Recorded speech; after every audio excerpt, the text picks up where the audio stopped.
Metabolisme obat di dalam tubuh.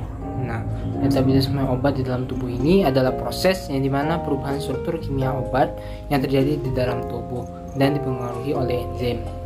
Nah, aktivitas ini juga sebagian besar terjadi di dalam hati sebagai organ utama yang bertanggung jawab terhadap metabolisme obat di dalam tubuh.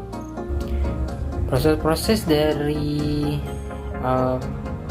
metabolisme obat ini yaitu terjadi dari farmakokinetik, penyerapan, distribusi, metabolisme, serta eliminasi, menentukan seberapa cepat dan berapa lama obat ini akan ada di target sasaran atau di organ sasaran. Nah, setelah obat ini diserap menembus dinding usus, nah obat inilah yang akan disalurkan oleh darah porta ke hati sebelum masuk ke sirkulasi sistemik. Nah, pada umumnya inilah hati ini yang bertanggung jawab dalam metabolisme sebelum obat mencapai sirkulasi sistemik tersebut. Nah, pada penyakit kardiovaskular, yaitu adalah penyakit yang berkaitan dengan jantung dan serta dengan pembuluh darah tentunya. Nah, penyakit ini juga yang merupakan penyebab kematian terbanyak di dunia, sekitar 30% menyebabkan kematian.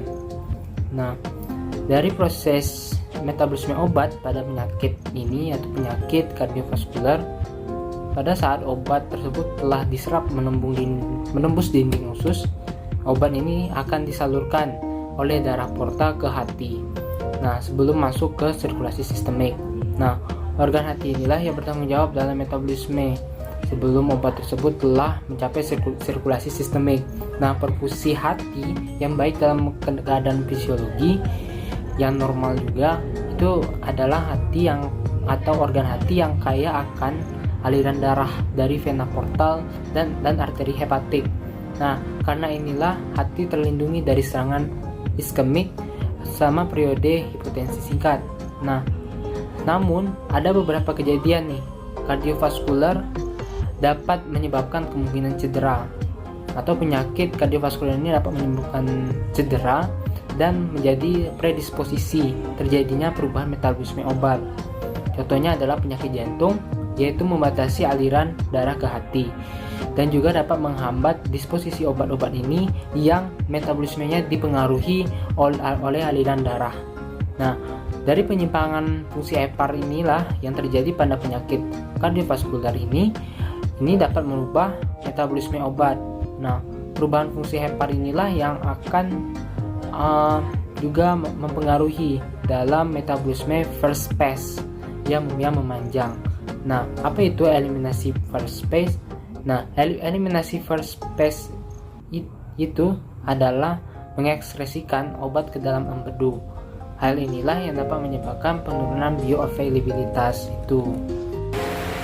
Contoh selanjutnya adalah penyakit gagal jantung. Nah, penyakit gagal jantung ini adalah merupakan penyakit dengan mortalitas dan morbiditas yang tinggi pula dan selalu dikaitkan dengan komorbid.